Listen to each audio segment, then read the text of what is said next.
بسم اللہ الرحمن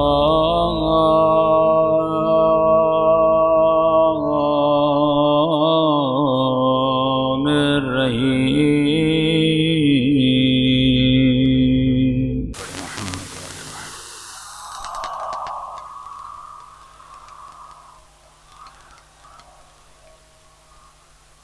سورہ فاتحہ کی گزارش ہے سجد حسن فاطمہ سجد حسین سجد خیر حسین حدیثہ خاتم سجد حسین سجد خوشی حسن سجد خوشی نبی سجد دنیا علی اخبر عامر حسین شمی فاطمہ سعد فاطمہ حسین حسین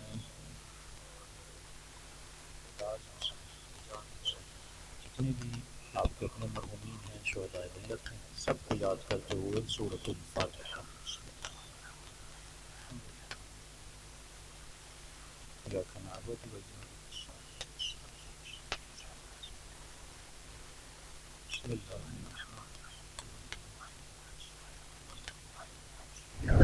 قل هو اللہ احد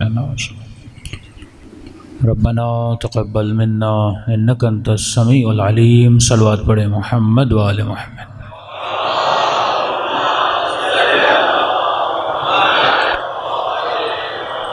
بسم اللہ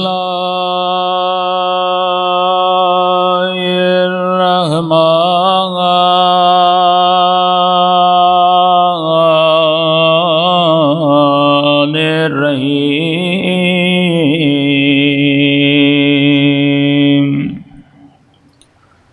الحمد للہ رب العالمین۔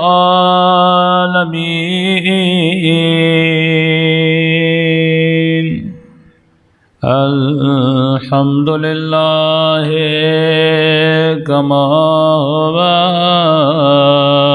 اہلا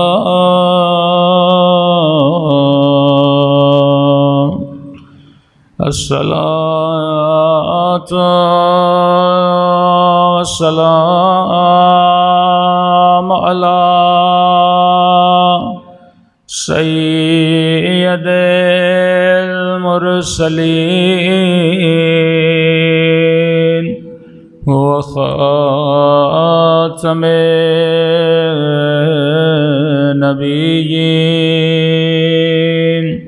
ابی القاسم محمد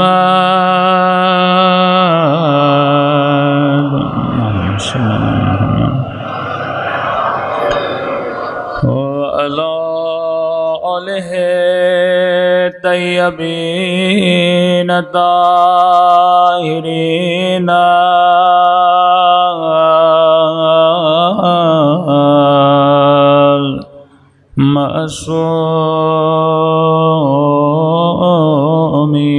معصومین۔ دعا امام زمان۔ اللہم کل ولیک حجت ابن الحسن صلواتک علیہ وعلی آبائہ فی ہذہ الساعة وفی کل ولیان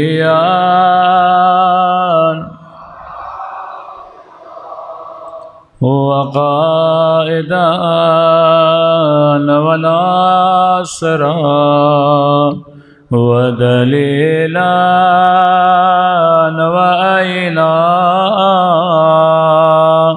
حتی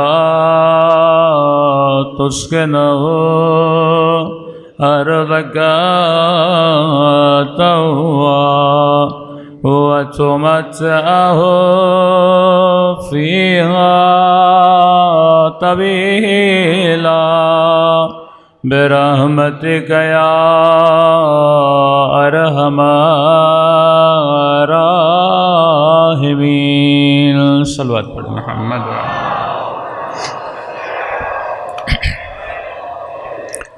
بسم اللہ الرحمن الرحیم رب اشرح لی صدری ویسر لی امری واحلل عقدۃ من لسانی یفقهوا قولی اما بعد فقد قال سبحانہ وتعالی بسم اللہ الرحمن الرحیم بقیۃ اللہ خیر لکم ان کنتم مؤمنین صلوات پڑھے محمد وآل محمد۔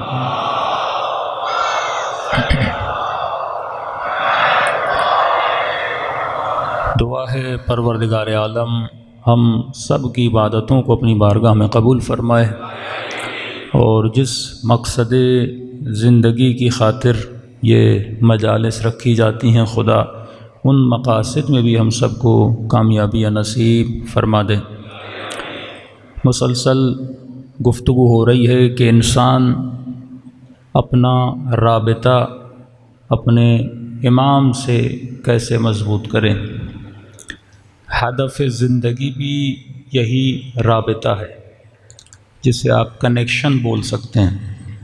ایک چھوٹا سا موبائل ہو، اس میں ایک سم ہوتی ہے، باہر ایک ٹاور ہوتا ہے، تو یہ سم اس ٹاور سے سگنل دریافت کرتا ہے۔ تو اگر آپ کے پاس سم ہو اور ٹاور نہ ہو تو پھر بھی سگنل نہیں آئیں گے۔ مثلا پاکستانی سم لے کر عراق چلے جائیں تو موب لنک کے سگنل نہیں آئیں گے، اور عراقی سم لے کر پاکستان آ جائیں تو وہاں کے سگنل یہاں پہ نہیں آئیں گے۔ تو اگر سم ہے تو ضرورت اس بات کی ہے کہ جس کمپنی کی سم ہے اس کے ٹاور کے بندے کو قریب ہونا چاہیے۔ تو اگر میرے وجود میں ولایت کی سم ہے اور میں کھڑا ہوں شیطان کے ٹاور کے پاس تو ولایت کے سگنل تو آئیں گے نہیں۔ تو اسی لیے موضوع مجالس بھی یہی ہے، رابطہ۔ ہم اس رابطے کو اپنے امام کے ساتھ کیسے مضبوط کریں؟ اب لوگ اس غلط فہمی میں ہیں، کہتے ہیں نہیں ہم تو علی والے ہیں، ہم نے تو علی ولی اللہ کہا، ہم تو ولایت والے ہیں، فلاں ولایت والے نہیں ہیں۔ بھائی یہ بات صحیح ہے کہ تم نے ولایت کی دکان سے سم تو لے لی ہے، لیکن تو ٹاور سے بہت دور جا چکا ہے۔ جب تک تو اس کے قریب نہیں جائے گا تب تک تمہارے وجود میں سگنل نہیں آئیں گے، اور جتنا قریب ہوتا جائے گا اتنے اسٹرانگ سگنل آئیں گے۔ یہ چیزیں ٹیکنالوجی سے ثابت ہوتی ہیں کہ بھائی اگر آپ انٹرنیٹ چلا رہے ہیں، جتنا دور ہوتے جاتے ہیں نیٹ کے سگنل کمزور ہوتے ہیں، اور جب سگنل کمزور ہوتے ہیں تو ڈاؤن لوڈنگ بھی ویک ہو جاتی ہے، اپلوڈنگ بھی آہستہ آہستہ ہوتی ہے، اور جتنا تو اس کے قریب ہو جاتا ہے اتنی چیزیں جلدی اپلوڈ بھی ہوتی ہیں، ڈاؤن لوڈ بھی ہوتی ہیں۔ اب تو مجلس حسین سننے آیا ہے، اگر اس مجلس کو اپلوڈ کرنا چاہتا ہے، عالم برزخ کی طرف بھیجنا چاہتا ہے، یہ تب تک مجلس نہیں جا سکتی جب تک تمہارے قلب میں ولایت علی آ نہیں جاتی۔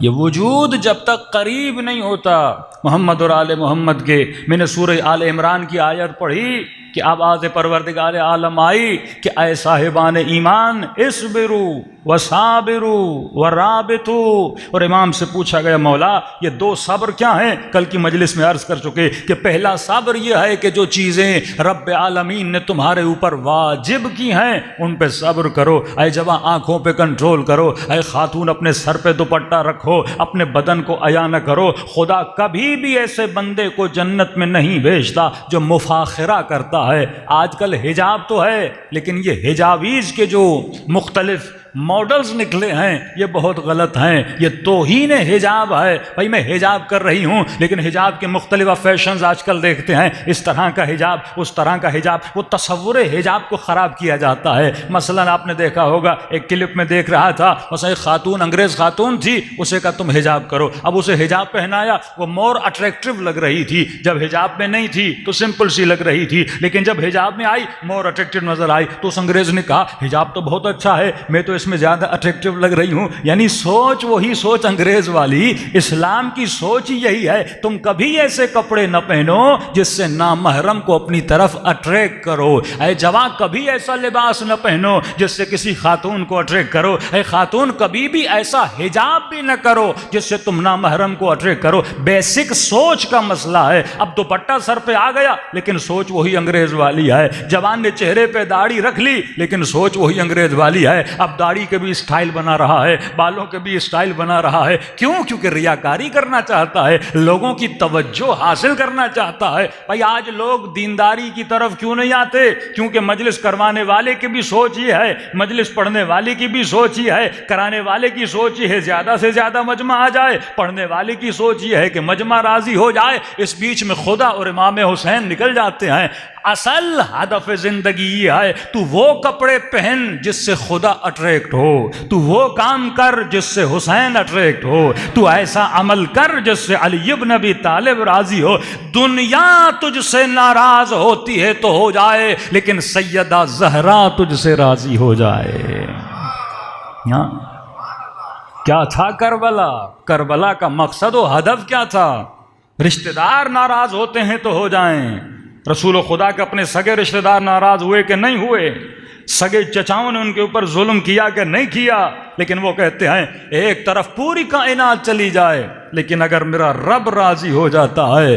ہم آئی کائنات میں اسی لیے ہیں, مقصد خلقت یہی ہے. تجھے مجلس میں اسی لیے بلایا جاتا ہے, یہی بتانے کے لیے کہ اے بندے خدا, جب لفظ ہی بندے خدا ہے, جب تو اللہ کا نوکر ہے تو نوکر مالک کو راضی کرتا ہے, نوکر نوکروں کو راضی نہیں کرتا. آج ہم کن کو راضی کر رہے ہیں؟ نوکروں کو راضی کر رہے ہیں. فرمایا نہیں رابطو, یہ رابطہ کیسے مضبوط ہوگا؟ معصوم نے فرمایا رابطہ امام زمانہ سے کیسے مضبوط ہوگا؟ جب آپ کے اندر اخلاق امام زمانہ پیدا ہو جائے گا. ہاں قرآن بھی کہتا ہے نا, کون ہے صبغت اللہ, کون ہے جو رنگ خدا میں رنگ جائے. ہاں آپ کب اللہ کے رنگ میں رنگتے ہیں؟ آسان سی مثال ہے, کوئلہ ہوتا ہے کالا, آگ ہوتی ہے لال. کوئلہ یہاں ہے, آگ یہاں ہے, دونوں میں فاصلہ ہے. پھر وہی سگنل اور ٹاور والی بات ہے. جیسے کوئلہ آگ میں چلا جاتا ہے اس کا رنگ بھی لال ہوتا ہے. یہ نہیں کہ کوئلہ کوئلہ نہیں رہتا, کوئلہ کوئلہ ہی ہوتا ہے, لیکن جب خود کو آگ کے ساتھ ملا دیتا ہے تو دیکھنے والا کوئلے کو بھی آگ سمجھتا ہے. تبھی فرمایا السلمان منا اہل البیت, جب جب تو سلمان کو دیکھے گا تب تب تجھے علی کی یاد آئے گی. ہاں تو رنگے صلوات پڑھے محمد.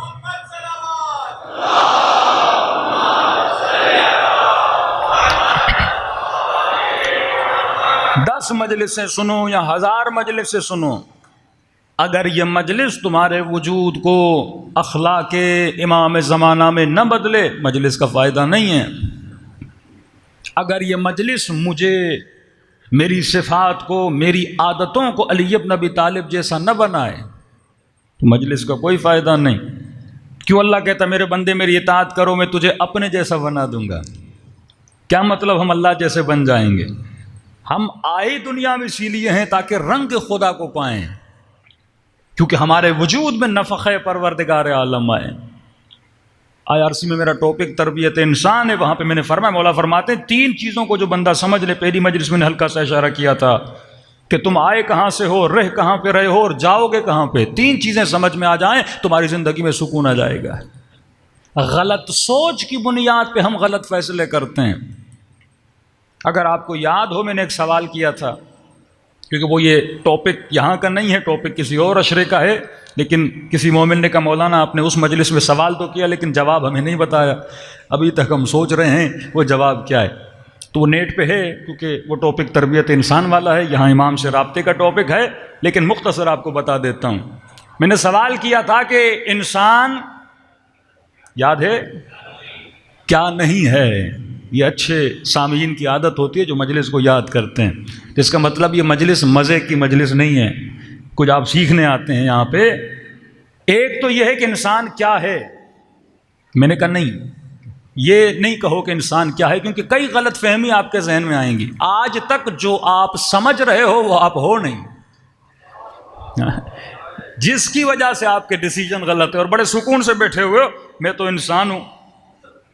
حالانکہ وہ جو آپ کے ذہن میں ہے وہ انسان نہیں ہے، وہ کچھ اور ہے. سوال یہ ہے کہ انسان کیا نہیں ہے. پین اٹھائیے، کاپی اٹھائیے، پتہ نہیں آپ نے گھر میں جا کے لکھا کہ نہیں لکھا، میں نے تھوڑا گیپ دیا تھا کہ آپ سوچیں. معصوم فرماتے ہیں سوچو گے تو حر بنو گے، نہیں سوچو گے تو ابن سعد بنو گے. جو انسان غور اور فکر کرتا ہے 10 منٹ کے لیے بیٹھ کے سوچو میں کیوں آیا. اگر یہ کہو گے میں کائنات میں پیدا ہوا تاکہ بڑا ہوں، اسکول جاؤں، یونیورسٹی جاؤں، جاب کروں، شادی کروں، بچے پیدا کروں، جائیدادیں بناؤں، اس کے بعد مر جاؤں، اگر یہ ہدف زندگی ہے تو کائنات کا خلق کرنا عبث ہے. اس لیے حسین نے قربانی دی، اس لیے 1,01,24,000 انبیاء آئے، اس لیے یہ چاند پرند کتنی اللہ نے بڑی کائنات خلق کی کہ ایک بندہ دنیا میں آئے، کھائے پیے، لذت شہوت لے، بچے پیدا کرے اور بعد میں مر کے چلا جائے. اس کا مطلب ہم نے انسان ہونے کا فرض ادا نہیں کیا، ہمیں پتہ ہی نہیں کہ انسان ہوتا کیا ہے. پہلی چیز انسان کیا نہیں ہے. میں آپ سے سوال کروں گا، آپ خود اپنے ذہنوں میں جواب دیتے جائیے گا. انسان کیا نہیں ہے؟ انسان درخت نہیں ہے. یہ صحیح ہے کہ نہیں؟ آپ درخت ہوں یا درخت نہیں ہوں؟ نہیں ہوں. لیکن آپ کے اندر درخت والی صفات ہیں کہ نہیں ہیں؟ درخت جسم رکھتا ہے، ہم بھی جسم رکھتے ہیں. درخت میں نمو ہے، یعنی درخت بڑا ہوتا ہے. بچہ پہلے چھوٹا ہوتا ہے، پھر آہستہ آہستہ قد پکڑتا جاتا ہے. ہم بھی اسی طرح قد پکڑتے جاتے ہیں. مطلب جسم کا ہونا اور جسم کا بڑا ہونا، یہاں تک ہم درخت ہیں، انسان نہیں ہے. دوسری بات، ہم حیوان نہیں ہیں، لیکن حیوان والی صفات ہمارے اندر ضرور ہیں. حیوان تو نہیں ہے پر حیوان والی صفات ہیں. مثال کے طور پہ گدھا بھی کھاتا ہے، ہم بھی کھاتے ہیں. تو مطلب کھانا اور پینا انسانیت نہیں ہے، کیا ہے؟ حیوانیت ہے. کوئی یہ بولے مولانا ہم بچے پیدا کرتے ہیں، بچے تو گدھے کے بھی ہیں. تو بچے پیدا کرنا انسانیت نہیں ہے، کیا ہے؟ حیوانیت ہے. کوئی یہ کہے کہ مولانا ہم شادی کرتے ہیں، تو شادی تو کتوں کی بھی ہوتی ہے، گدھوں کی بھی ہوتی ہے، گھوڑوں کی بھی ہوتی ہے. تو شادی کرنا، جن سے مخالف کے ساتھ رشتہ بنانا، یہ انسانیت نہیں ہے، یہ تو حیوانیت ہے. کیونکہ یہ رشتہ تو حیوان کا بھی ہوتا ہے. بچے حیوان کے بھی ہوتے ہیں، بچے تمہارے بھی ہوتے ہیں. یہ کہنا کہ مولانا ہمارے اندر شہوت ہے، ہم اس لیے انسان ہیں، شہوت تو تجھ سے زیادہ خدا نے گھوڑے میں رکھی ہے. کوئی یہ کہے کہ میں بچے پیدا کرتا ہوں اسی لیے میں انسان ہوں، بچے تو کتے کے انسان سے زیادہ ہوتے ہیں. تو بچے کے زیادہ پیدا ہونے پہ فخر نہ کرو کہ میں انسان ہوں، یہ تو حیوان بھی پیدا کرتا ہے. کھانا پینا حیوان کا بھی ہے. نہیں مولانا ہم اپنے بچوں کا بڑا خیال کرتے ہیں، یہ انسانیت ہے. خیال تو حیوانات بھی اپنے بچوں کا کرتے ہیں. مولانا ہمارے اندر غیرت ہے چونکہ ہم انسان ہیں، یہ تیری بھول ہے کہ غیرت کی وجہ سے تو انسان ہے. غیرت تو مرغے میں بھی ہے. اگر تجھ میں نہیں ہے تو تو مرغے سے گیا گزرا ہے. اگر تجھ میں حیا نہیں ہے تو تو حیوان سے گیا گزرا. اللہ کہتا ہے اولئک کالانعام بل ھم اضل. غیرت مندی انسانیت کا ثبوت نہیں ہے، حیوانیت کا ثبوت ہے. یہاں تک تو حیوان ہے کہ مولا علی فرماتے ہیں غیرت اگر سیکھنی ہے تو مرغے سے سیکھو، 3 چیزیں کوے سے سیکھو. یعنی یہاں تک ایسا نہ ہو کہ تو حیوانیت سے بھی گر جائے. ہم کیوں کہتے ہیں یہ انگریز معاشرے حیوانیت سے گر چکے ہیں؟ کیونکہ آج تک آپ نے نہیں دیکھا ہوگا کوئی گدھا گدھے سے شادی کرے. گدھا گدھی سے کرتا ہے. لیکن انسان جب انسانیت نہیں حیوانیت سے جب گرتا ہے تو مرد مرد سے شادی کرتا ہے. ایک کتا دکھائیے جس نے کتے سے شادی کی ہو. لیکن جب انسان حیوانیت سے تنزل پاتا ہے، جس کو ترقی کرنی تھی وہ تنزلی کی طرف جا رہا ہے. جو مقام بھیج کے اللہ نے تجھے بھیجا تھا، اس میں تیرا کوئی کمال نہیں ہے. یہ حیوانیت اللہ نے دے کر بھیجی تھی، تجھے کائنات میں بھیجا تو انسانیت کے مرتبے کو بڑھائے، اور جو تجھے دیا تھا تو اس سے بھی نیچے گرتا جا رہا ہے. تبھی کہتا ہے اولئک، تبھی نبی خبر فرماتے میری امت کے کچھ لوگ ہوں گے جو 10 حیوانوں کی شکلوں میں آئیں گے. یہ کربلا میں جو ظلم کر رہے تھے انسان تھوڑی تھے. حسین کا مقابلہ انسانوں کے ساتھ نہیں تھا، انسان نما حیوانوں کے ساتھ مقابلہ تھا. اگر برزخی آنکھ مل جائے تو تم لوگوں کی باطنی شکلوں کو دیکھ سکو، تو کھانا کھانا، شہوت کا اختیار کرنا، یہاں تک تم حیوانوں. میں غیرت مند ہوں، غیرت مرغے میں بھی ہے. کہ 3 چیزیں کوے سے سیکھو. کہ مولا کون سی چیزیں؟ کہ صبح سویرے گھر سے رزق کی تلاش میں نکلنا، شام کو جلدی کمانے کے بعد گھر واپس آنا، اور معاشرت، میاں بیوی کا جو آپس میں رشتہ ہوتا ہے یہ بھی کوے سے سیکھو. فرمایا وہ کبھی بھی ملأ عام میں اپنی زوجہ کے ساتھ رشتہ نہیں بناتا، اس میں حیا ہے، وہ چھپ کے یہ کام کرتا ہے. تو یہاں تک تو ہم کیا ہیں؟ حیوان ہیں. کوئی کہ نہیں مولانا ہم انسان ہیں کیونکہ ہم نے سوسائٹیز بنائی ہیں، شیعہ سوسائٹی، سنی سوسائٹی، فلاں society, D H A society, Bahria Town, فلاں فلاں، یہ ہم نے سوسائٹیز بنائی ہیں. حیوانوں کی بھی سوسائٹیز ہوتی ہیں. ہاتھیوں کو دیکھا ہے آپ نے؟ ہاتھی بڑے فیملی والے ہوتے ہیں، فیملی پروٹیکٹ ہوتے ہیں، اپنی فیملی کو بڑا سپورٹ کرتے ہیں. کوئی کہ نہیں مولانا ہمارا کوئی جب مر جاتا ہے تو ہم روتے ہیں اسی لیے ہم انسان ہیں. نہیں، یہاں تک بھی تم حیوان ہو. ہاتھی جب اپنے ہاتھی کوئی اس کا مر جاتا ہے تو باقاعدہ اس کے آنسو گرتے ہیں، اس کے اندر بھی ایموشنز ہوتے ہیں. نہیں مولانا ہم میں سے کوئی انجینئر ہے، ہم کچھ پلاننگ کرتے ہیں. حیوانات میں کوئی پلاننگ نہیں ہے. چونٹیوں کو دیکھو، چونٹیاں کتنی بڑی پلاننگ کرتی ہیں، وہ گھر بناتی ہیں، بڑی پلاننگ ہوتی ہے. شہد کی مکھی کو دیکھو، اس میں کتنی پلاننگ ہوتی ہے، یونٹی ہوتی ہے. کوئی نہیں مولانا ہماری فوجیں ہوتی ہیں. فوجیں تو حیوان بھی بناتے ہیں، یہ کوئی بڑی بات نہیں ہے. آپ چونٹیوں کی فوجیں دیکھو، آپ شہد کی مکھیوں کی فوجیں دیکھو. مولانا ہم اپنا دفاع کرتے ہیں، دفاع تو شیر بھی جنگل کا کرتا ہے. نہیں مولانا ہم انسان ہیں، ہمارے اندر وطن کی محبت ہے. وطن کی محبت تو حیوانوں میں بھی ہوتی ہے. وہ جس زمین پہ رہتے ہیں اس زمین سے محبت کرتے ہیں، اس کی حفاظت کرتے ہیں. انسان تو بلکہ گر جاتا ہے، بلی گندگی کر کے اس کے اوپر مٹی ڈالتی ہے، انسان تو اس سے بھی گر جاتا ہے. تو یہاں تک تو حیوان ہے. اب مجھے بتائیے انسان کیا ہے؟ کہاں سے فرق انسان، فرق حیوان، فرق نبات و فرق جماد سے جدا ہوتا ہے انسان؟ میرا بدن سخت ہے، پتھر بھی سخت ہے، میرے اندر ایموشنز ہیں، محبت ہے اپنے بچے کے ساتھ. حیوان میں محبت ہے. کوئی یہ کہ نہیں مولانا میں انسان ہوں کیونکہ میں صبح سے شام تک محنت کرتا ہوں اپنے بچے کے لیے، بیوی کے لیے، نفقہ لاتا ہوں. یہ تو حیوان بھی کرتا ہے.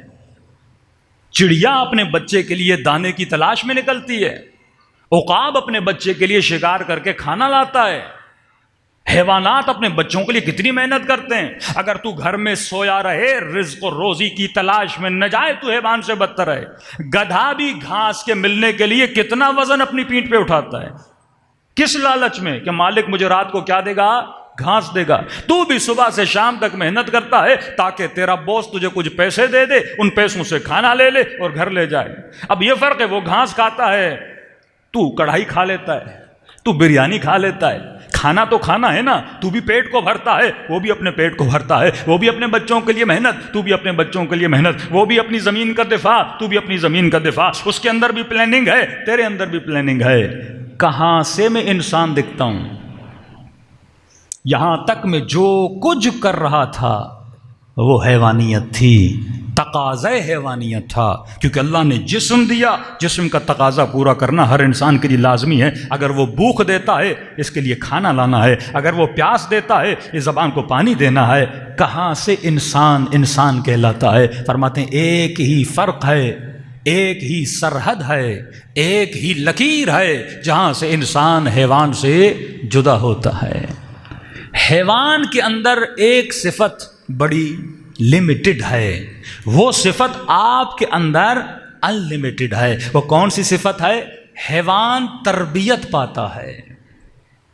مثلا شیر ہے درندہ، آپ نے تربیت دی اسے، اس نے درندگی کو چھوڑا، سرکس میں آ گیا اور آپ اس کی کمر پر بھی بیٹھ گئے، اب وہ کاٹتا نہیں ہے. ڈولفن کو آپ نے تربیت دی، ٹرین کیا، مطلب حیوان بھی ٹریننگ پذیر ہے، وہ ٹرین ہوتا ہے، لیکن اس کی ٹریننگ بڑی لمیٹڈ ہوتی ہے۔ آپ کسی حیوان کو انجینئر نہیں بنا سکتے، کسی حیوان کو ڈاکٹر نہیں بنا سکتے، کسی حیوان کو گاڑی کی ڈرائیونگ نہیں سکھا سکتے، کسی حیوان سے ایروپلین نہیں اڑوا سکتے۔ اس کی تربیت ہے پر لمیٹڈ ہے۔ یہاں پہ سرحد انسان جدا ہوتی ہے۔ انسان یہاں تک حیوان تھا۔ انسان کب کہلاتا ہے؟ جب انسان انلمیٹڈ تربیت پانے کی صلاحیت رکھتا ہے۔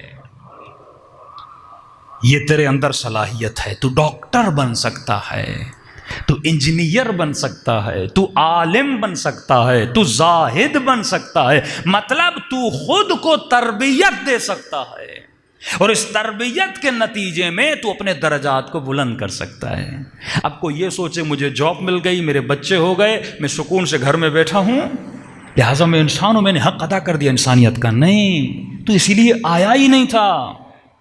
تو آیا اس لیے تھا تاکہ علی کے در پہ جائے اور خود کو سلمان بنائے، ایمان کے 10ویں درجے پر پہنچے، اپنی تربیت کرے۔ تربیت کا مطلب کیا؟ مولانا میرے غصے پہ کنٹرول نہیں۔ تو کیسا علی والا ہے جو اپنی تربیت نہیں کر پا رہا؟ جس کی زندگی میں فل اسٹاپ آ جائے، یعنی بندہ سمجھا کر تھک جائے پر یہ سمجھے ہی نہ، سمجھ لے یہ حیوان بن چکا ہے۔ آفٹر 40 ایئرز بڑا مشکل ہوتا ہے اپنی عادتوں کو بدلنا، خود کو تربیت کرنا۔ تبھی فرمایا قد افلح من زکاہا وقد خاب من دساہا، کامیاب ہے وہ جس نے اپنی تربیت کی، جس نے اپنا تزکیہ کیا۔ تربیت اپنی کرو گے تو یہ علم تجھے فائدہ دے گا۔ اگر تیرا اپنے اوپر ہی کنٹرول نہیں، رمضان میں روزے کا فلسفہ، نماز کا فلسفہ یہی ہے تاکہ تو اپنی تربیت کر سکے، اپنے وجود پہ کنٹرول کر سکے۔ اب مومن یہ کہے میرا غصے پہ کنٹرول نہیں، جوان یہ کہ مولانا آنکھوں پہ کنٹرول نہیں ہے، گناہ سامنے آتا ہے آنکھوں پہ کنٹرول نہیں کر پاتا ہے۔ یہی تو ہے، تو دنیا کے لیے دین کو قربان کر رہا ہے کہ نہیں؟ خاتون ایک نوکری کے لیے اپنے حجاب کو قربان کر دے، جوان مال دنیا کے لیے، رشوت کے لیے اپنی غیرت کو قربان کر دے۔ کربلا میں کیا تھا؟ کچھ وہ تھے جنہوں نے اپنا دین بیچا، انسانیت بیچی اور حیوانیت خریدی۔ کیا ملا ان کو؟ رے کی حکومت ملے گی تو کیا ہوا؟ شیر کو بھی جنگل کی حکومت ملی ہوئی ہے۔ مال ملے گا تو کیا ہوا؟ یہ چیزیں اللہ نے فرعون کو، نمرود کو دیں۔ یہ کمال بشر نہیں ہے کہ تجھے یہ چیزیں مل جائیں۔ میں نے کہا یہاں سے انسان خطا کرتا ہے جب اپنا مقصد اپنے جسم کو سمجھتا ہے۔ یہ سمجھتا ہے میں جسم ہوں اور یہاں جسم کو پالنے کے لیے آیا ہوں، صبح سے شام تک جسم کی خدمت میں لگا رہتا ہے۔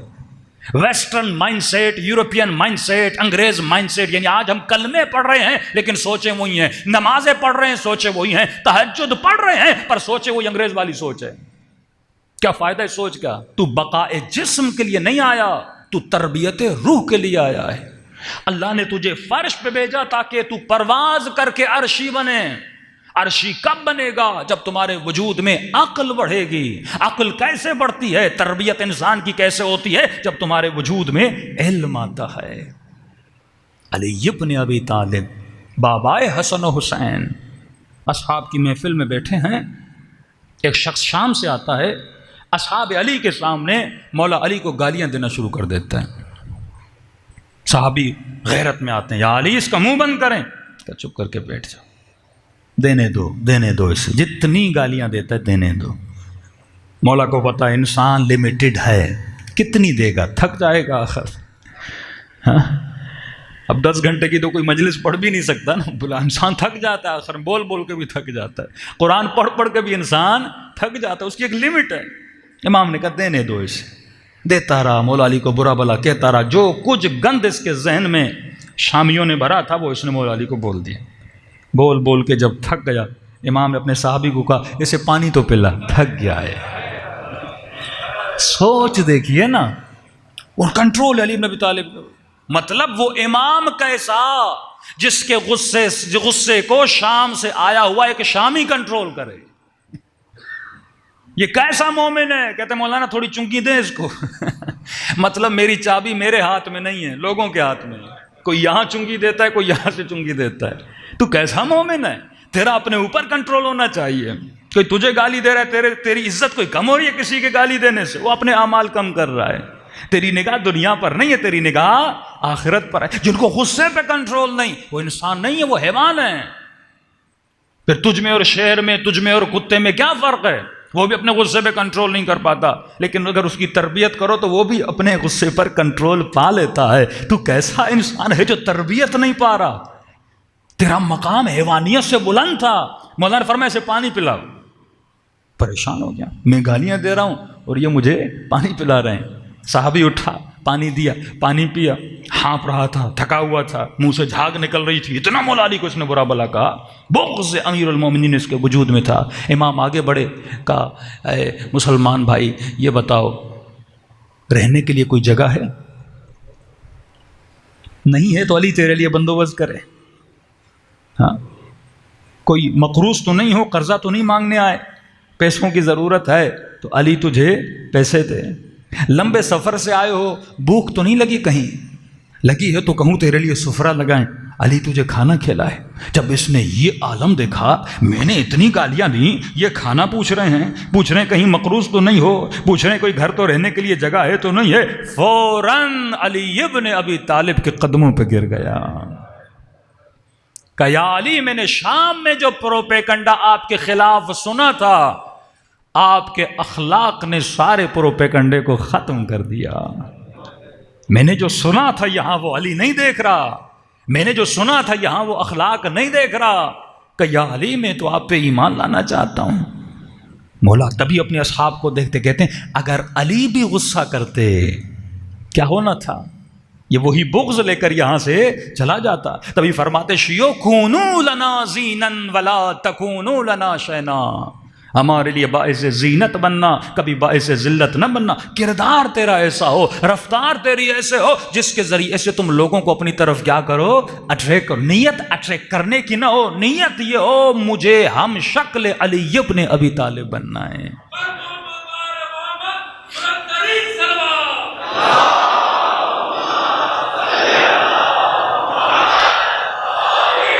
محمد وَأَجِّلْ اخلاق اہل بیت میں خود کو ڈھالنا ہے، تب منزل و رابطو پہ آؤ گے۔ صرف نماز نہیں پڑھنی، اسبرو و صابرو، دو صبر کے بعد پہلا صبر میں نے بتایا واجبات محرمات۔ جس جوان میں غیرت نہیں وہ واللہ انسان نہیں ہے، جس خاتون میں حیا نہیں، عفت نہیں، وہ انسان نہیں ہے۔ جو چند کوڑیوں کے لیے اپنی چادر کو پھینک دے، ایک مسلم خاتون کی نشانی چادر پہننا ہے، اپنے حجاب کا خیال کرنا ہے، فلسفہ حجاب کو سمجھنا۔ آج لوگوں کو فلسفہ حجاب نہیں پتہ۔ بارہا کہہ رہا ہوں پاکستان کیسا بھی ہے لیکن ہزار ویسٹرن کنٹریز سے بہتر ہے۔ یہاں دو چیزیں تیری بچتی ہیں، ایک حیا بچتا ہے، دوسری غیرت بچتی ہے۔ ان کنٹریز میں مال تو ملے گا، دولت بھی ملے گی، لیکن تیرا حیا اور تیری غیرت بائی ٹائم ختم ہو جائے گی۔ حدیث معصومی نا، شیطان پہلے ایک تیر مارتا ہے، پھر دوسرا تیر مارتا ہے، 3 تیر بھی کسی حیوان کو بھی لگے نا، حیوان گر جاتا ہے۔ انسان کہاں بچ سکتا ہے اس کے تیروں سے؟ پہلے تیری آنکھوں کو بے حیا بناتا ہے، پہلے دل میں مال دنیا کی محبت لاتا ہے۔ اب ظاہر ہے جب خرچے بڑھ جائیں، آمدنی کم ہو، پھر یہی ہوگا، مرد کمپرومائز کرے گا، بیوی کو بھی کام پہ بھیجے گا۔ عورت جب گھر سے نکلے گی کہاں کام کرنے جائے گی؟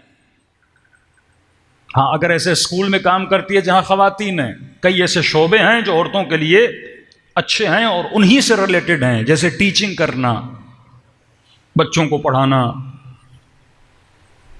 یا ڈاکٹر بننا، ایسے شعبے جو عبادت والے ہیں۔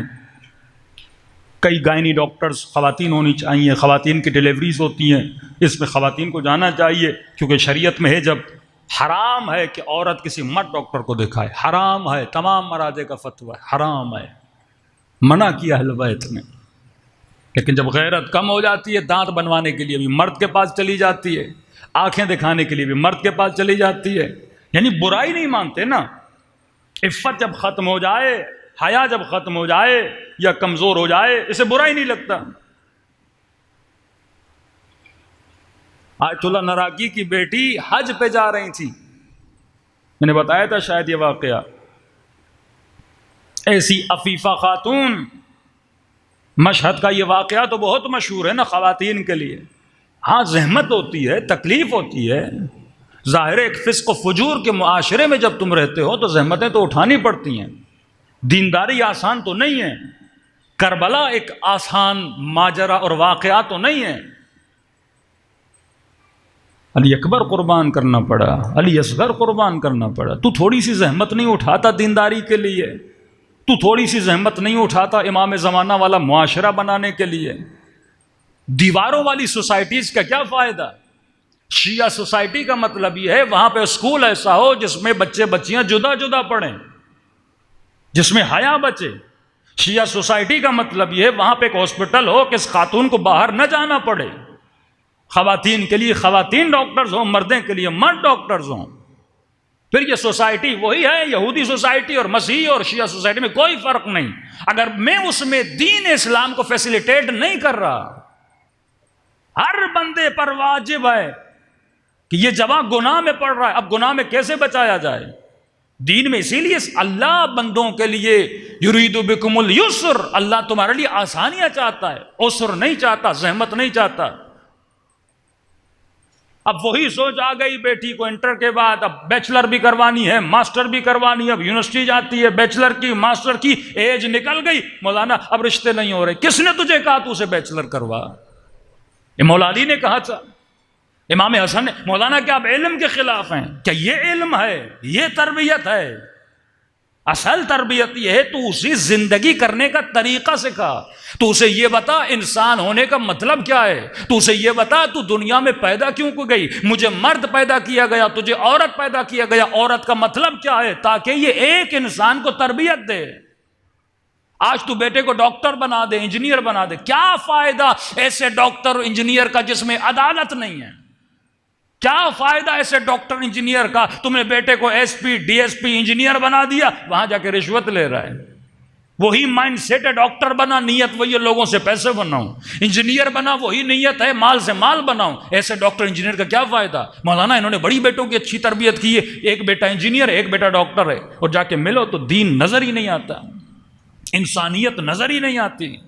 اصل انسانیت یہ ہے تو اولاد کو تربیت دے. ہاں تربیت دے، اس کے بعد یہ انجینئر بھی بنے گا، معاشرے میں فلاح و بہبود کا کام کرے گا. اگر تو اس نیت، الاعمال بالنیات، اگر تیری نیت یہ ہے میں اس بیٹی کی ایسی تربیت کروں، اس کا فریضہ یہ ہے کہ رسول خدا نہیں جانتے تھے ہمارے رول ماڈل جناب سیدہ فاطمہ الزہرا سلام اللہ علیہا ہیں کہ نہیں ہیں؟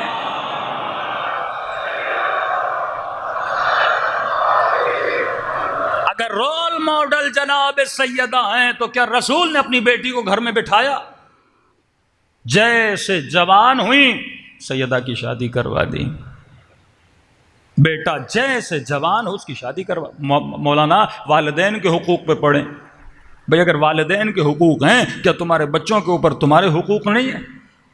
بیٹی کا سب سے بڑا حق باپ پر یہ ہے کہ اس کی ایک صالح جوان سے شادی کروائے. باپ کا ایک بیٹے پر سب سے بڑا حق یہ ہے کہ وقت پہ اس کی شادی کروائے. گناہ معاشرے میں کیوں ہے؟ 80% بلکہ مور دین 80% لوگ گناہوں سے بچتے ہیں شادی کے بعد. فرمایا دین آدھا ہوتا ہے کنوارے آدمی کا، شادی کرنے کے بعد دین کمپلیٹ ہو جاتا ہے. ایک رکعت کا ایک ثواب ملتا ہے، لیکن جب شادی کرتا ہے ایک رکعت کا ثواب ملٹیپلائی 10 ہو جاتا ہے. ہاں ہم دن میں 17 رکعت بھی بڑی مشکل سے پڑھتے ہیں. شادی کرنے کے بعد 17 رکعت کو ملٹیپلائی بائی 10 کرو تو مطلب جو آج تک کنوارے ہیں وہ کیلکولیٹ کریں کتنے نقصان میں جا رہے ہیں. اتنا ثواب تو آج تک کما سکتا تھا لیکن تو نے نہیں کمایا. بھائی جس طرح جسم کو کھانے کی ضرورت ہے، پانی کی ضرورت ہے، اسی طرح انسان کے جسم کو نکاح کی ضرورت ہے. جب تو ایک بندے کو نکاح سے روکے گا وہ گناہ میں پڑے گا، اور جب گناہ میں پڑے گا تو دین کہتا ہے یہ بیٹی، یہ لڑکا، یہ لڑکی جب گناہ میں پڑتا ہے سارے گناہ اس کے ماں باپ کے کھاتے میں لکھے جاتے ہیں.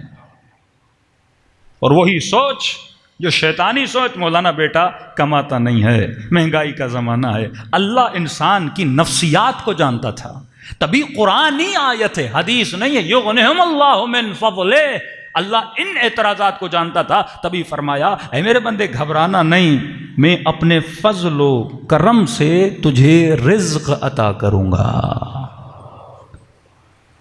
اب اس کا مطلب یہ نہیں کہ جوان شادی کر کے ٹانگ پہ ٹانگ رکھ کے گھر میں بیٹھا ہوا ہے ٹی وی دیکھ رہا ہے، اللہ نے کہا میں رزق دوں گا، نہیں، محنت کرو، تو صبح کام سے نکلو، دیکھو خدا تجھے رزق کیسے دیتا ہے۔ رسول خدا جناب ابا ذر غفاری کے ساتھ صلوات پڑھے محمد و آل محمد پر۔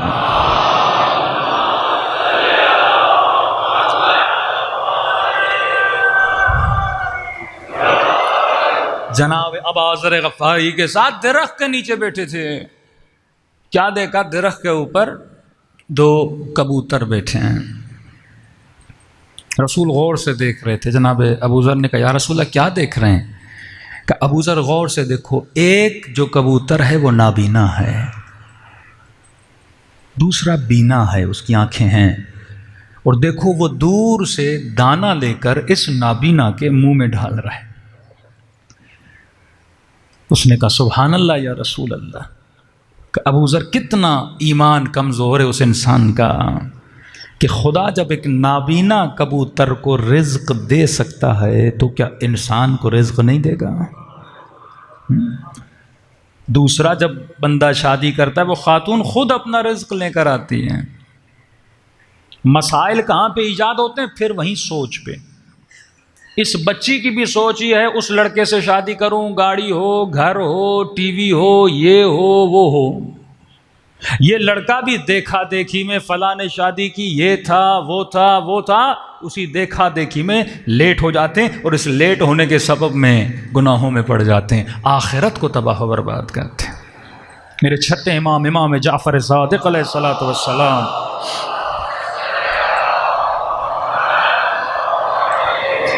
مولا کی خدمت میں ایک شخص آیا، مولا میری بیٹی کی شادی نہیں ہو رہی، اتنے سال گزر گئے مولا کوئی رشتہ نہیں مل رہا، کیا کروں میرے مولا، کیا کروں آقا، رشتہ نہیں بیٹی کا مل رہا۔ امام فرماتے آج کے بعد جب رشتہ تلاش کرو ایک نیت کرو، کہ مولا کون سی نیت؟ کہ نیت یہ کرو کہ بیٹی اسے دوں گا جو متقی ہوگا، رشتہ مل جائے گا۔ کہ آج تک تو یہ ڈھونڈ رہا تھا مالدار ہو، پیسے والا ہو، یہ ہو وہ ہو، لہٰذا رشتے مائنس ہوتے گئے نا، رشتے آتے ہیں، پہلی نظر جو ہم چیک کرتے ہیں وہ کیا چیک کرتے ہیں؟ پیسہ ہے کہ نہیں، گھر ہے کہ نہیں۔ مولانا میری بیٹی خوش نہیں رہے گی، مطلب مال ہوگا تو بیٹی خوش رہے گی، امیر ہوگا تو میری بیٹی خوش رہے گی۔ کتنے آپ کو امیر دکھاؤں جو بعد میں فقیر ہو گئے؟ کوئی کسی کی امیری کی گارنٹی لے سکتا ہے؟ ایک شیعہ مومن خواجہ کمیونٹیز میں جانتا تھا، بلینر تھا اس کراچی میں، بلینر۔ اس کے مرنے کے بعد اس کے بچے چندہ مانگتے تھے لوگوں سے، کسی نے سوچا نہیں تھا، کوئی کبھی کتنے غریب تھے کسی نے سوچا نہیں تھا، اور آج امیر بن چکے ہیں۔ امیری غریبی تیرے ہاتھ میں تو نہیں ہے۔ معصوم فرماتے ہیں امیر اور امیری دیکھ کر بیٹی دے گا شاید وہ کل فقیر ہو جائے۔ ہاں فرمایا ان چیزوں میں ثبات نہیں ہے، مومن کے ایمان کو دیکھا کرو، اگر متقی ہوگا، پرہیزگار ہوگا، خوف پروردگار عالم ہوگا، اسے پتا ہے اگر میں نے شادی کی ہے اس کا نفقہ مجھ پر واجب ہے، وہ اس واجب کو ادا کرنے کے لیے صبح سے شام تک محنت کرے گا، اور جب محنت کرے گا تو خدا اس کے رزق میں کیا عطا کرے گا؟ برکت عطا کرے گا۔ ہماری سوچیں غلط ہے نا، کئی جوانات مولانا میں نے ڈگریاں لے لی، ایم بی اے کر لیا، بی کام کر لیا، ایم کام کر لیا، یہ کر لیا وہ کر لیا، مولانا نوکری نہیں مل رہی۔ میں نے کیا مطلب نوکری نہیں مل رہی؟ کہ مولانا ادھر انٹرویو دیا ادھر انٹرویو دیا۔ میں نے کہا تیری سوچ کیا ہے، کون سی نوکری ملے گا؟ کم از کم مولانا اتنا پڑھا 1 لاکھ تو تنخواہ ہونی چاہیے نا۔ مطلب ایسے آفرز آ رہی تھی 25 کی 30 کی 40 کی، کر نہیں رہا۔ یہ ہو ہی نہیں سکتا علی والا، یہ علی والے کی سوچ ہی نہیں ہے۔ نوکری چھوٹی ہو بڑی ہو کام میں آر نہیں ہوتا، تمہاری نیت بس یہ ہونی چاہیے خدا مجھے رزق حلال عطا کرے۔ ہاں لوگ ریڑیاں لگا کر بھی پتہ نہیں کہاں پہنچ گئے، کسی دکان پہ کھڑے ہو کر بھی پتہ نہیں کہاں پہ پہنچ گئے۔ کئی ایسے کروڑ پتیوں کو جانتا ہوں کہتے ہیں مولانا پہلے ہم اس دکان پہ کام، کپڑے کے دکان پہ کام کرتے تھے، فلاں چنے والے کے دکان پہ کام کرتے تھے، ہم نے دیکھا وہ کس طرح کام کرتے، اپنا دماغ لڑایا، تھوڑا تھوڑا کر کے اپنا دکان بنایا، آج بہت بڑے بزنس مین بن چکے ہیں۔ ایک مثال نہیں، سینکڑوں مثالیں ہیں۔ آپ سارے کروڑ پتیوں کی کہانیاں، ان کا بیک گراؤنڈ دیکھیں گے، سارے فقیر تھے، آبائی اجدادی امیر بہت کم ملیں گے آپ کو۔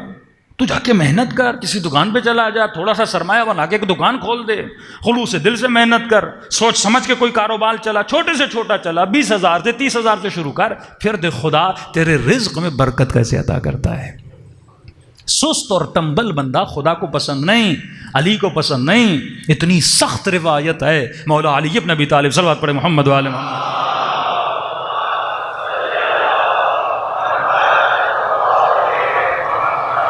امیر المؤمنین مسجد میں نماز پڑھنے گئے، کیا دیکھا مسجد میں کچھ لوگ ہیں، ایک خاص جماعت ہے، مثلا 10 لوگ، 12 لوگ، 13 لوگ نمازیں پڑھ رہے ہیں وہاں پہ۔ علی گئے، نماز مغرب عشاء مستحبات پڑھی، لگے ہوئے ہیں نماز پہ، لگے ہوئے ہیں۔ مولا گھر چلے گئے، صبح آئے، نماز پڑھ رہے، تہجد میں صبح کی نماز مولا نے پڑھی، بڑے متقی ہیں۔ نماز ظہر میں آئے، مولا نے پھر ان کو وہیں دیکھا، مطلب مولا کے آنے سے پہلے موجود، مولا چلے جاتے پھر بھی وہیں پر۔ 1 دن 2 دن 3 دن، مولا نے کہا سلمان ادھر آ۔ کہا جی مولا۔ کہا یہ کون ہے؟ کہا مولا بہت بڑے عابد ہیں، بہت بڑے زاہد ہیں۔ کہا کب تک مسجد میں ہوتے ہیں؟ کہا مولا 24 گھنٹہ۔ کہا کھاتے کہاں سے ہیں، پیتے کہاں سے ہیں؟ کہا مولا اتنے بڑے عابد ہیں، ہم خود لاتے ہیں ان کے لیے کھانا۔ دوپہر کا کھانا کوئی اور لاتا ہے، شام کا کھانا کوئی اور لاتا ہے، ان کا کام ہے، یہ عباد الصالحین ہیں، یہ 24 گھنٹہ عبادت۔ امام نے کہا کمانے نہیں جاتے، رزق کی تلاش میں نہیں نکلتے؟ کہ نہیں، مولا علی کہتے ہیں ہمیں عبادت کرنی ہے، تم کھانا وانا لا دو ہم کھا لیں گے۔ سخت ترین جملے تاریخ کے۔ امام نے فرمایا کوفے کی گلیوں کے کتے ان سے بہتر ہے، جو اپنی روٹی اور رزق کی تلاش میں تو نکلتے ہیں۔ فرض ہے انسان پر اپنی روزی کی تلاش میں نکلے، تو کچھ کام کر اپنے کمانے کے لیے۔ 24 گھنٹہ آدمی گھر میں بیٹھا، یہ کیسا جوان ہے، 25 سال کا ہو گیا، ابھی بھی تو اپنے باپ کا کھا رہا ہے، تجھے شرم نہیں آتی؟ اللہ نے ہاتھ دیا، اللہ نے پاؤں دیا، بس میرا باپ دے رہا ہے میں کھا رہا ہوں۔ کوئی کہتا ہے میرا باپ کروڑ پتی ہے، مجھے کمانے کی کیا مطلب؟ تو نے مقصد انسانیت کو گرا دیا۔ آج تک کوئی گدھا دیکھا ہے کہ کہیں میرا باپ گدھا کام کرنے گیا میں کمانے نہیں جاؤں گا؟ آج تک کوئی گھوڑا دیکھا ہے ایسا؟ مطلب یہاں تک تو حیوانیت سے تجھے پتہ ہی نہیں کہ انسان کا مطلب کیا ہے۔ جب تک تو اسکل، جب تک تو ہنر، جب تک تو اپنی تربیت نہیں کرتا تو انسان نہیں ہے۔ انسان کا ایک دن بھی ایسا نہیں ہونا چاہیے جس میں وہ کچھ نہ سیکھے۔ ڈیلی بیسس پر تمہارے اندر پروفٹ ہونا چاہیے، وہ مال کا ہو یا روح کا ہو۔ ڈیلی بیسس پہ تجھے کمانا چاہیے، روحانی خوراک ہو یا مالی خوراک ہو۔ کیوں مولا علی فرماتے ہیں جس مومن کا آج اس کے کل سے بہتر نہیں ہے وہ ملعون ہے، ملعون ہے۔ صبح توقف، اسٹاپ، اگر ہم اسٹاپ ہو گئے نا اپنی زندگی میں، تباہ و برباد ہو گئے، خوشیاں ہماری زندگی سے ختم ہو جائیں گی۔ ہمارے یہاں تصور آف ریٹائرمنٹ نہیں ہے۔ 50 سال کے بعد میں ریٹائرمنٹ ہو گیا، اب بوڑھے بوڑھے آپ دیکھتے ہو نا مسجد میں آ کے بیٹھ جاتے ہیں، ہم ریٹائر ہیں۔ یہ ریٹائرمنٹ کا کوئی تصور ہی نہیں ہے۔ علی ابن ابی طالب بڑھاپے میں بھی کام کرتے، جب تک زندہ تھے علی کے ہاتھ میں بیلچا تھا، جب تک زندہ تھے علی کام کرتے رہتے تھے۔ ریٹائرمنٹ کا کوئی تصور نہیں ہے۔ اگر جلدی خود کو ریٹائر کر لو گے، موت بھی جلدی آ جائے گی، بیماریاں بھی جلدی آئیں گی، کیونکہ جب تیرا ایم نہیں رہتا، جب تیرا گول نہیں رہتا، بیماریاں تیرے اندر آ جاتی ہیں۔ یہ ڈپریشن کیوں آتا ہے؟ کہ بچے صبح سے شام تک گھر میں بیٹھے ہوئے، اب جب کوئی کام نہیں، ٹی وی پر، موبائل پر، فیس بک پر کون سی ویڈیو آئی، کون سی مووی آئی، لہٰذا اپنی پوری زندگی کو تباہ و برباد کر لیتا ہے۔ امیروں کی کہانیاں پڑھتا ہے، کون کیا کر رہا ہے۔ بھائی تو جا کے کام کر، پریکٹیکلی فیلڈ میں جائے گا، پھر خدا تجھے کیا عطا کرے گا؟ رزق و روزی عطا کرے گا۔ صلوات پڑھے محمد و آل محمد پر۔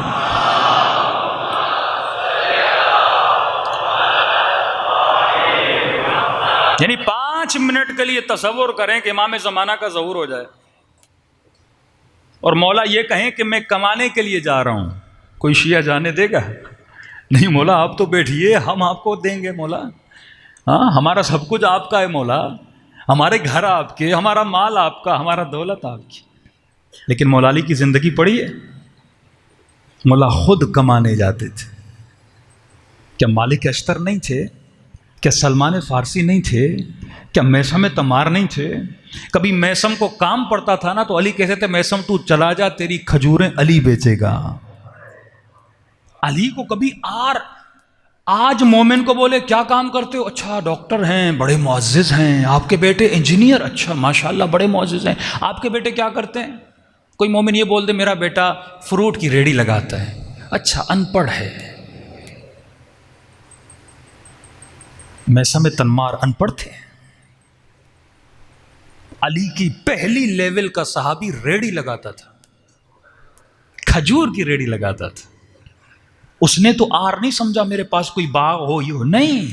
علی فخر کر کے میثم تمار کی ریڑھی پہ بیٹھتے تھے، کیونکہ علی کو یقین تھا یہ جو کر رہا ہے رزق حلال کے لیے کر رہا ہے.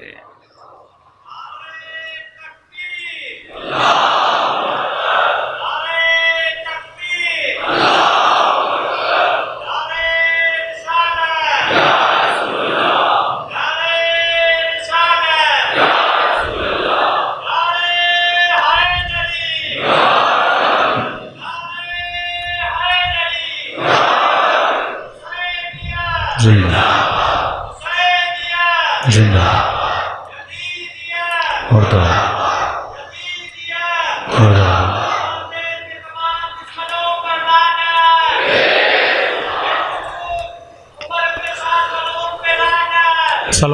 صلوات پڑھے محمد و آل محمد صلی اللہ علیہ محمد. اب 5 منٹ کے آپ نعرے لگائیں گے، وقت میرے پاس بچتا نہیں ہے، تو جتنا آپ کو مٹیریل دینا ہماری کوشش ہوتی ہے آپ کو عطا کریں. صلوات پڑھے محمد و آل محمد پر.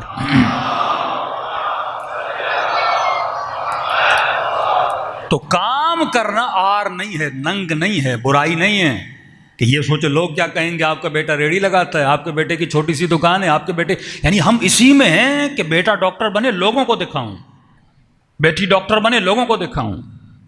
جس کی جو استطاعت ہے وہ کام کرے. کہتے ہیں چادر اتنی بڑھاؤ جتنی تیری ضرورت ہے. ضرورت سے زیادہ پاؤں پھیلاؤ گے نا، زندگی میں کبھی سکون نہیں ہوگا.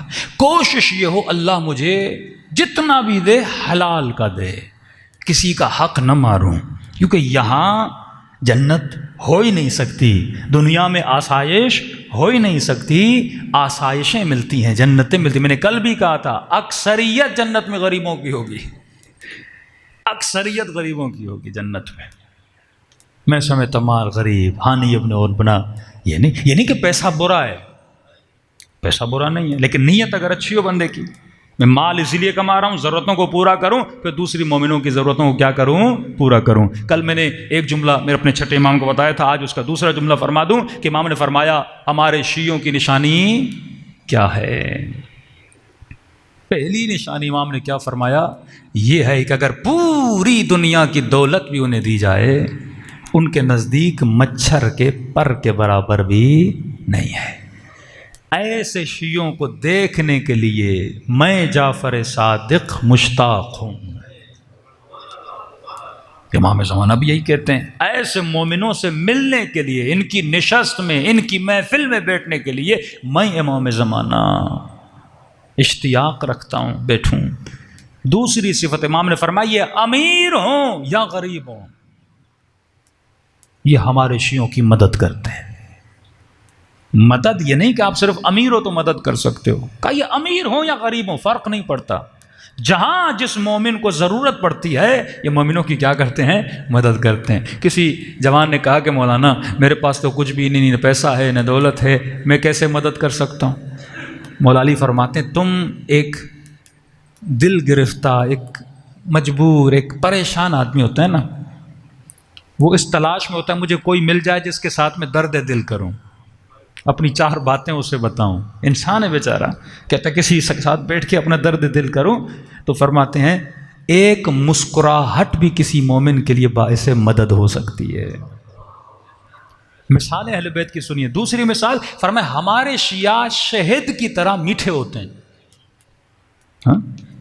شہد ذاتاً میٹھی ہوتی ہے، شہد میں اس کی ذات میں مٹھاس ہوتی ہے، کہ ہمارے شیعوں کی ذات میں مٹھاس ہوتی ہے، یہ جس بھی محفل میں بیٹھتے ہیں مٹھاس کو پھیلاتے ہیں۔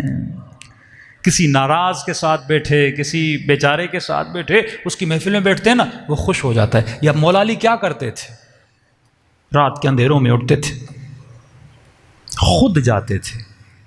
آج کل کے امیر کیا کرتے ہیں؟ گھر میں بیٹھ کے اچھا یہ 4,000 لو، یہ 5,000 لو، یہ 20 راشن، یہ 40 راشن، جاؤ غریبوں میں تقسیم کرو۔ وہ خوش ہوتا ہے میں نے غریبوں میں تقسیم کیا۔ نہیں،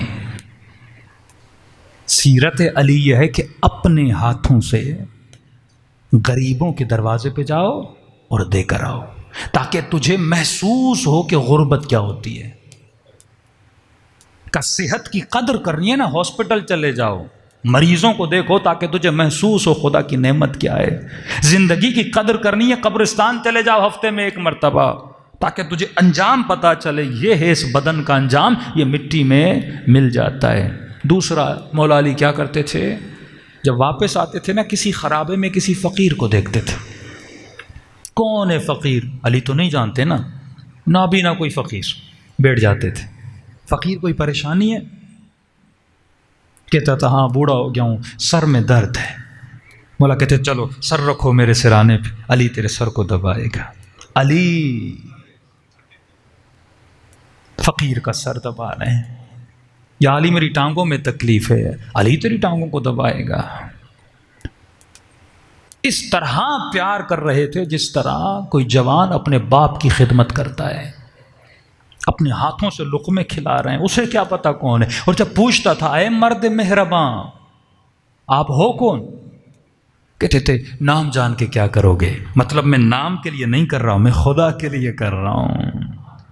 موضوع فرماتے یہ فقیر و غریب لوگ، اللہ کہتا ہے یہ میری رعایا ہے، میرے بچے ہیں، جب تو ان کا خیال کرتا ہے تو میرا خیال کر رہا ہے، بس اتنا کافی ہے، تو میرا دوست ہے، میں تیرا دوست ہوں۔ کب پتہ چلا فقیر کو؟ جب مولا حسن علی کو دفن کر کے واپس آ رہے تھے، رو رہا تھا۔ پھر بیٹے کی وہی سیرت جو بابا کی سیرت ہے۔ اخلاق اہل بیت میں خود کو رنگ دو نا، اخلاق اہل بیت۔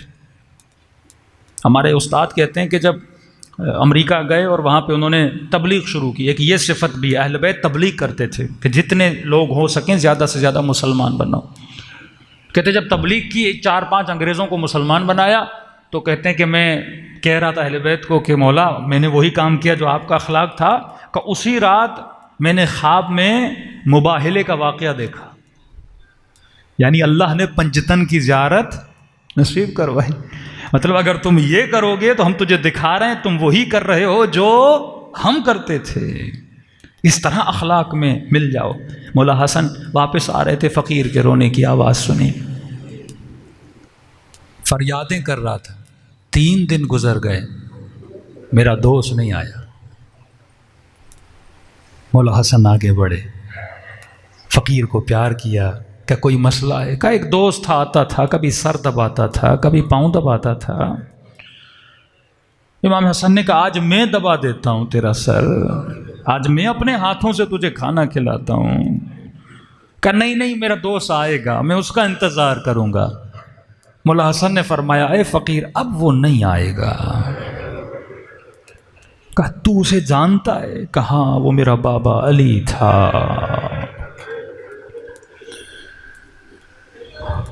ہائے کی آواز بلند کی، میں نے گستاخی کی اپنے مولا کی خدمت میں، علی تھا، میرا آقا تھا، میرا مولا تھا۔ رو کر کہا مجھے علی کی قبر پہ لے جاؤ، زندگی میں تو نہ پہچان سکا، چلو قبر علی پہ جا کے گریہ کروں۔ مولا حسن فرماتے جیسے قبر پہ لے گیا، مولا کی قبر کو ایسے گلے لگایا، کہنے لگا یا علی زندگی میں نہیں بتایا، پتا ہوتا میں آپ کا سر دباتا، میں آپ کے پاؤں دباتا۔ کہنے لگا اے خدا جب میرا دوست نہ رہا تو میں رہ کر کیا کروں گا۔ کہتے وہیں روح پرواز کر گئی۔ یہ ہے اخلاق اہل بیت، کتنا ہم قریب ہیں اخلاق اہل بیت کے۔ مجلس کا مطلب ہے خود کو رنگ حسین میں رنگ دو، دلوں کو کربلا لے کر چلیں اور دعا کریں کہ اے خدا ان دنوں کے صدقے میں ہمیں ایسا بنا جیسا امام زمانہ چاہتے ہیں۔ السلام علی الحسین وعلی علی ابن الحسین وعلی اولاد الحسین وعلی اصحاب سب مل کے السلام علی الحسین وعلی علی ابن وعلی اولاد الحسین وعلی اصحاب میرا سلام ہو سکینہ کے زخمی ہاتھوں پہ،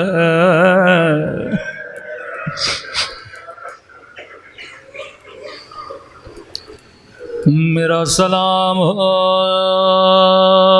ننھی سی خشک زبان پہ، فرمایا عشیو یہ مولا حسین کی وصیت کہ جب جب پانی پیو میری سکینہ کو یاد کیا کرو، ایک ایک گھونٹ کے لیے میری بچی کو تماچے مارے گئے، کیا کچھ نہیں ہوا اس بچی کے ساتھ جس کو بابا اتنا پیار کرتے ہو۔ مولا حسین کی گودی میں بیٹھی تھی، کبھی حسین بچی کے رخساروں کو چومتے تھے، کبھی ننھا سا سر اپنے سینے پہ رکھتے تھے۔ اچانک حسین کے خیمے میں دو ننھی سی بچیاں آئیں، جیسے مولا کی نگاہ پڑی سکینہ کو گود سے اٹھا لیا۔ تھوڑی دیر کے لیے بچی کو برا لگا، بابا نے اتنی جلدی مجھے کیوں اتارا؟ پھر مرتبہ دونوں بچیوں کو سینے سے لگایا، کبھی ایک بچی کے سر پہ ہاتھ پھیرتے تھے، کبھی دوسری بچی کے سر پہ ہاتھ پھیرتے تھے۔ کہنے لگی مولا جیسے پیار کر رہے جیسے یتیموں کو پیار کیا جاتا ہے۔ تھوڑی دیر کے لیے بچیاں خیمے میں بیٹھی واپس چلے گئی۔ سکینہ نے کہا بابا میری زندگی جتنی بھی تھی آپ نے کبھی مجھے گود سے ایسے نہیں اتارا، بابا کیا سکینہ سے ناراض ہو؟ کہ نہیں میری بچی، یہ بچیاں یتیم ہو گئی ہیں، ان کے بابا مسلم مارے گئے۔ بس سکینہ سمجھ گئے جب کوئی یتیم ہوتا ہے اس کو سینے سے لگایا جاتا ہے، اس کے سر کے بوجھ سے لیے جاتے ہیں، لیکن ہائے جب عصر عاشور ہوئے آواز بلند ہوئی قد قتل الحسین حسین مارے گئے سکینہ نے سمجھا اب کوئی آئے گا میرے سر کے بوسے لے گا اب کوئی آئے گا مجھے سینے سے لگائے گا لیکن ایک مرتبہ شمر آگے بڑھا او بچی کو تماچے بچی کو بالوں سے اٹھایا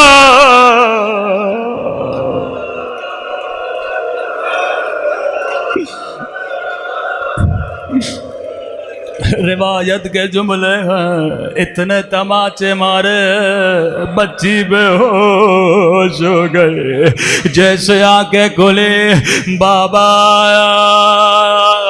میرے غریب بابا دوڑے دوڑے گودیے قتل گاہ میں گئے فریادیں کرتی رہی او میرے غریب بابا کہاں او میرے پیاسے بابا کہاں ہو سکینہ کو کہیں بابا نظر نہیں آئے ڈھونڈ ڈھونڈ کے بچی تھک گئی ایک مرتبہ کٹی ہوئی گردن سے آواز آئی الیہ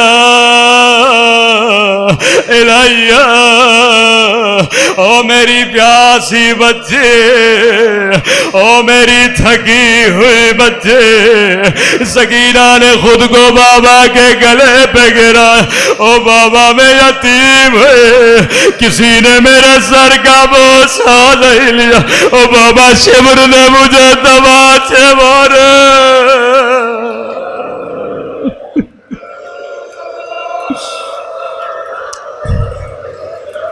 اللہ لعنت اللہ علی القوم الظالمین اے خدا تجھے سکینہ کی یتیمی کا بس ہمارے مولا اور آقا امام کا ظہور فرما ہم سب کو گناہوں کی قید سے آزاد فرما ہمیں ایسا بنا جیسا امام وقت ہمیں دیکھنا چاہتے ہیں ربنا تقبل منا انک انت السمیع الدعاء